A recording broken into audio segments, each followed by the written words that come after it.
Hey folks, happy Friday. Another edition of our Future of Privacy Forum quick Friday update. I'm here with Kelsey Finch, one of our crack policy councils.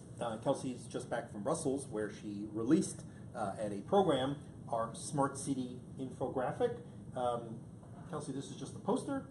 Yeah, this is the 2D version. We also have an online version at fpf.org/smart-city-privacy. Melanie will post the link in the comments. Yep, and so the interactive version lets you expand on all the fun technologies inside of here, learn a little bit more about what they're used for, who they impact, and what are the other things that are driving them, as well as to learn a little bit more about the privacy impacts and the privacy tools that are inherent in sort of all these new types of technologies and data flows and community environments. When we talk smart city, or as we like to call it at FPF, smart community, because it's not always a city, and I don't know if it's so great for a city to be smart about me. What are they going to give me? Speeding tickets more quickly?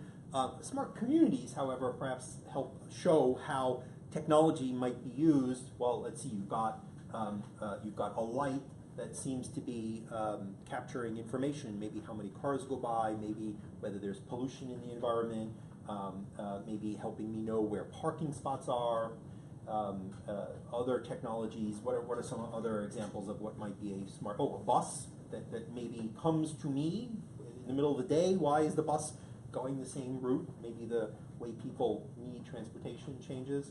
So what seems to be really interesting, and what Kelsey and the team put together, is an interactive tool, really, that not only helps explain the different technologies that are used and where and how in the course of a city, but when you mouse over, you get the sort of data that is collected and how it might be used, so those of us who do privacy can understand what's going on, and also the issues. What's the problem? There might be discrimination because of this data. There might be surveillance, all of the different privacy problems. But again, since we're the folks who are optimists, we don't want to just scare you about privacy. We want to show how there are solutions, there are programs, there are technologies, and so we then also on the tool list what you can do: a privacy impact assessment, data minimization, getting community input.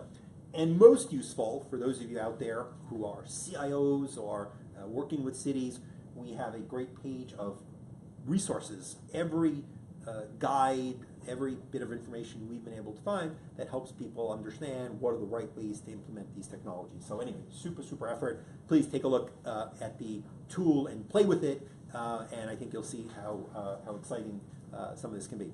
I'm wearing my Snapchat spectacles. I know some of you were wondering why I'm wearing my shades indoors, and I think what is particularly intriguing was many of us just a couple of years ago were giggling about Google Glass and getting all wrought up about exactly whether those would be intrusive or were they kind of geeky cool. I used to have to wear them over my glasses, so I was by no means cool in any way.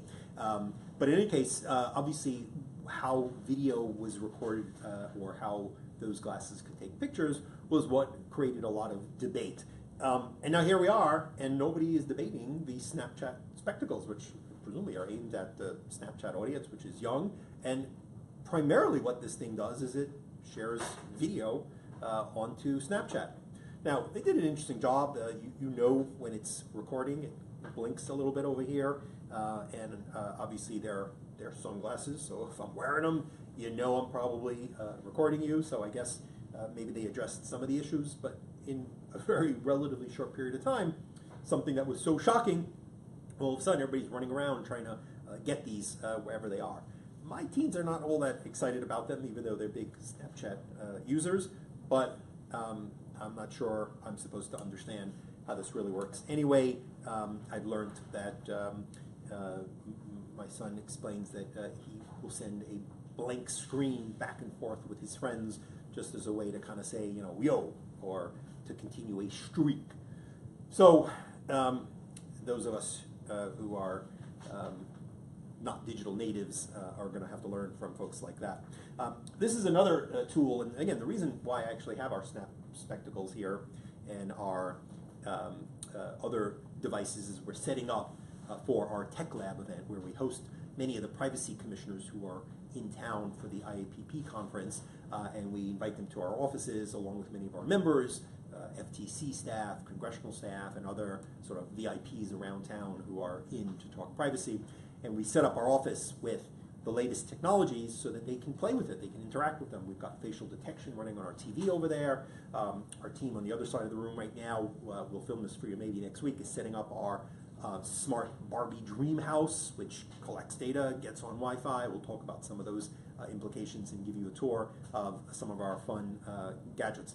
All right, the last thing I want to talk about, you probably heard, Kelsey, I know, of the enforcement action, the agreement by the Massachusetts Attorney General against Copley Advertising, a company that was targeting ads at women who had been to an abortion clinic. And so what this company did is they went to the various data exchanges that aggregate your location. Oh yes, when you said okay to certain apps that collect your location, some of them may have shared your location in addition to using the location, hopefully for some valuable purpose, like navigating you somewhere. Some of them may be sharing it where third parties can bid and buy. Well, this fellow was bidding and buying anyone who had been at an app that had location on and that was sharing it in the latitude and longitude of abortion clinics. And then he was taking this information to some evangelical type organizations who were then targeting ads at anyone who had been at this location for the next 30 days. So presumably they also getting the doctors and nurses and others, but they certainly, in many cases, were getting women who had been at these clinics for information or for procedures. When this was discovered, obviously imagine people were upset. This is not what you expect when you say yes to an app getting your location, and certainly it's a topic where you don't want to maybe be forced by having this sort of message chase you around for 30 days after you've been to a particularly sensitive location. Well, the Attorney General took action under their deceptive practices statute, saying that this was clearly something that was a consumer protection problem. So he agreed to not do so in Massachusetts. But the broader question of whether location is sensitive when it is a particularly sensitive location, I think is a really challenging one, right? What if somebody was just targeting offices, doctors' offices, because you're selling office equipment to doctors? Is that by definition sensitive? What happens if the people sharing this information don't even know? They just say, here are all the latitudes and longitudes that I want to reach. You have to go sort of research these things. You saw the flap probably over Pokemon Go and the fact that they had cemeteries and churches and the Holocaust Museum and other locations that were sensitive. So we're really interested in how do you figure out what's sensitive. Clearly the Holocaust Museum is sensitive, although you can imagine them getting into it and saying, hey, if you're coming here with your Pokemon Go, check in and you could learn something. And certainly a lot of the places that initially were a little bit surprised said, hey, people are coming. Maybe let's take advantage of this. Anyway, clearly an area where people need to understand what's going on and have really good controls. Yes, I want you to have location, but I may not want it sold and shared. I really need to make a smart decision about that, and maybe I won't download your app if I know that you're going to be using some location in this broad way.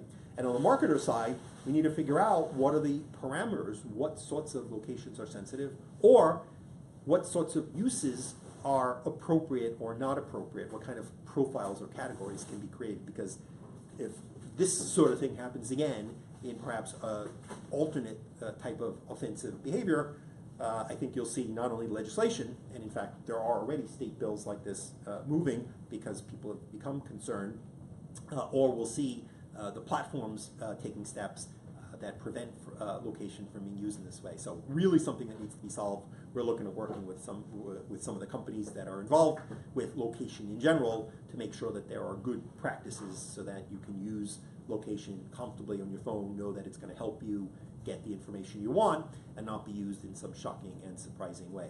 Anyway, happy Friday, and we're going to go off and finish setting up the toys in our tech lab. Kelsey, thanks for joining me. Please take a look at the great work product that she and the team put out, and our friends at Tremendous, who are our great partners in producing some of these interactive tools. Happy Friday.